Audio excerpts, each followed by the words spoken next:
والزهرة المؤمنين رحمهم الله.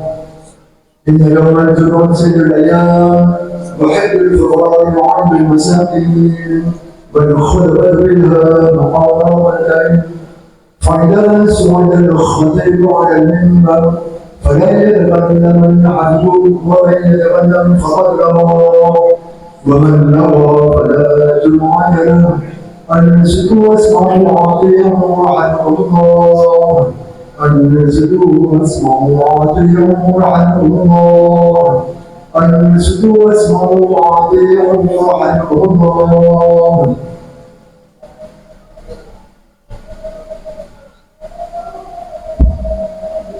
اللهم صل وسلم على سيدنا محمد وعلى سيدنا محمد. اللهم صل وسلم على سيدنا محمد وعلى سيدنا محمد. اللهم صل وسلم على سيدنا محمد وعلى آل سيدنا محمد.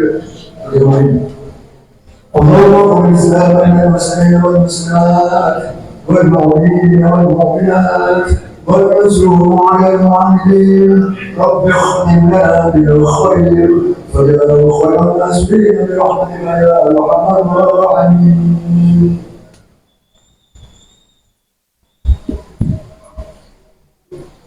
السلام عليكم ورحمة الله وبركاته.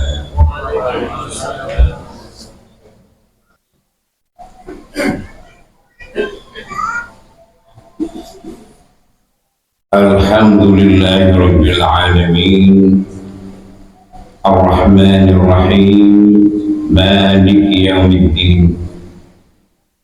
أشهد أن لا إله إلا الله وحده لا شريك له نعبد ونستعين، وأشهد أن محمدا عبده ورسوله الهادي إلى طريقه المستقيم. اللهم صل وسلم وبارك على سيدنا محمد وعلى آله وصحبه أجمعين. أما بعد، فيا أيها الحاضرون أوصيكم وإياي بتقوى الله. قال تعالى: وجاهدوا في الله حق جهاده واجتباكم وما جعل عليكم في الدين من خرج ملة أبيكم إبراهيم وسماكم المسلمين من قبل وفي هذا ليكون الرسول شهيدا عليكم وتكونوا شهداء على الناس فأقيموا الصلاة وآتوا الزكاة واعتصموا بالله هو مولاكم ونعم المولى ونعم النصير. Hadirin kaum muslimin sedang yang berbahagia, Islam adalah agama yang senantiasa mementingkan dan menyerukan terwujudnya keseimbangan lahiriah dan batiniah atau jasmani dan rohani. Juga adanya kemaslahatan, yakni terpeliharanya syara, di mana tujuan syara adalah memelihara manusia dari segala yang membahayakan. Manusia akan memperoleh kenikmatan yang sempurna dan sesungguhnya jika mampu memelihara 6 faktor. Sedangkan 6 faktor yang harus selalu dipelihara itu ialah: 1. Agamanya, 2. Dirinya dan keluarganya, 3. Akal pikiran atau pandangannya, 4. Nasab keturunannya, 5. Harta dan kehormatannya. Maka jika manusia dapat melakukan sebagaimana yang disebutkan di atas, manusia akan memperoleh kenikmatan yang sempurna dan kenikmatan yang sesungguhnya serta kebahagiaan yang hakiki, baik hidup di dunia sekarang ini atau di akhirat nanti. Al-Quran telah membimbing manusia dan dapat kita gunakan setiap waktu selesai melakukan sholat, diantaranya tuntunan doa yang pada dasarnya mohon kenikmatan sempurna dan kebahagiaan hakiki. Firman Allah dalam Al-Quran: وَمِنْهُمْ مَا يَقُولُ رَبَّنَا آتِنَا فِي الدُّنْيَا حَسَنَةً وَفِي الْآخِرَةِ حَسَنَةً وَقِنَا عَذَابَ النَّارِ. Yang artinya, Dan sebagian dari mereka berdoa memohon sebagai berikut, ya Tuhan kami, berilah kami kenikmatan yang sempurna dan kebahagiaan nyata atau hakiki di dunia sekarang ini dan di akhirat nanti, serta memelihara kami dari siksa api neraka. Surat Al-Baqarah. Demikian baiknya ajaran Islam, menuntunnya dengan usaha dan doa yang berarti syarat mengutamakan terwujudnya keseimbangan jasmani dan rohani di dunia dan di akhirat bagi semua pemeluknya.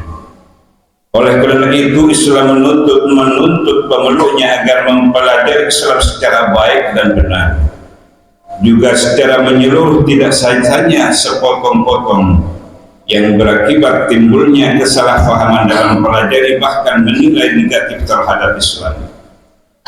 Islam dianggapnya agama hanya untuk kebahagiaan hidup di akhirat belaka, di dunia tidak. Islam dikiranya mengajarkan teori tentang mati dan hal-hal yang dialami sesudah mati saja. Faham demikian adalah faham yang tersesat, karena Islam tidaklah demikian. Islam adalah agama yang diturunkan Allah untuk manusia, untuk mengatur manusia di hidup, mengarahkan manusia dalam hidup dan kehidupannya, serta menyeluruh dalam bidang kehidupan apapun yang dialami manusia di dunia sekarang ini dan kelak di akhirat nanti. Hadirin rahimakumullah. Perintah ataupun larangan yang terkandung di dalam Islam semuanya berfaedah, bermanfaat, dan mengandung hikmah untuk hidup dan kehidupan manusia di dunia ini. Ingatlah sekali lagi bahwa Islam adalah agama yang hidup dan diperuntukkan manusia yang hidup, bukan agama yang mati dan tidak, dan untuk orang yang mati, bukan. Islam adalah agama yang telah sempurna untuk mengatur dan mengarahkan manusia agar mereka memperoleh kenikmatan dan kebahagiaan yang sempurna pula. Rasulullah dalam hal ini pernah mengatakan sebagai berikut, "I'mal li dunyaka ka'annaka ta'ishu abada, wa'mal li akhiratika ka'annaka tamutu abada." Yang artinya, bekerjalah untuk kenikmatan duniamu seakan-akan kau akan hidup terus selamanya dunia ini, dan janganlah lupa berbuatlah amal soleh untuk kebahagiaan kelak di akhirat, seakan-akan besok pagi engkau mati menghadap Allah. Al-Hadis. Saudara-saudara kaum muslimin yang mulia, sekarang kita coba untuk membaca kenyataan yang dialami dalam hidup dan kehidupan kita sehari-hari. Telah betulkah keseimbangan lahir batin di dunia dan akhirat yang dianjurkan Islam itu telah kita lakukan, khususnya di negeri Pancasila yang mayoritas penduduknya menganut agama Islam? Waktu 24 jam kita lewati setiap harinya. Berapa jamkah yang dipakai kesibukan urusan duniawi? Berapa jamkah kita bekerja, beristirahat, tidur, bersenang, bergurau, berhibur, dan lain-lainnya?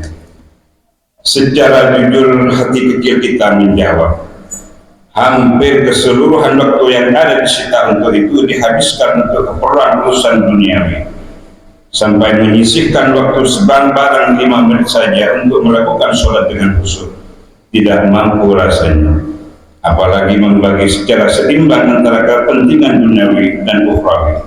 Rasanya jauh sangat berat sebelah, lebih-lebih dengan adanya dorongan nafsu syaitaniyah yang pandai menyesatkan manusia. Pandangan atau faham yang digunakan bukan lagi-lagi dari ajaran Islam, melainkan mengimpor dari pandangan luar Islam yang serba materialistis, sehingga dengan berani mengatakan bahwa keterbelakangan umat Islam dikarenakan hanya mementingkan ubudiyah atau urusan ukhrawi semata. Mereka katakan bahwa orang Islam terlalu korup, sulit untuk maju sehingga mampu menyelesaikan dunia modern dan lain-lain. Bahkan mereka mengira bahwa pandangan semacam itu adalah pandangan dan faham ajaran Islam yang benar. Sungguh mereka tidak pernah mendengar firman Allah sebagai berikut, "Am hasibtum an tadkhulul jannata Walamma ya'lamullahu allazina yujahadu bikum wa ya'lamus sabirin, yang artinya bahkan kamu mengira bahwa akan memperoleh kenikmatan surga sebelum ada bukti di sisi Allah tentang pelaksanaan seruan agama secara keseimbangan, jihad fisabilillah, dan bukti ketabahan mental, sabar dan menghadapi ujian dalam hidupnya. Surat Al-Imran. Hadirin kaum muslimin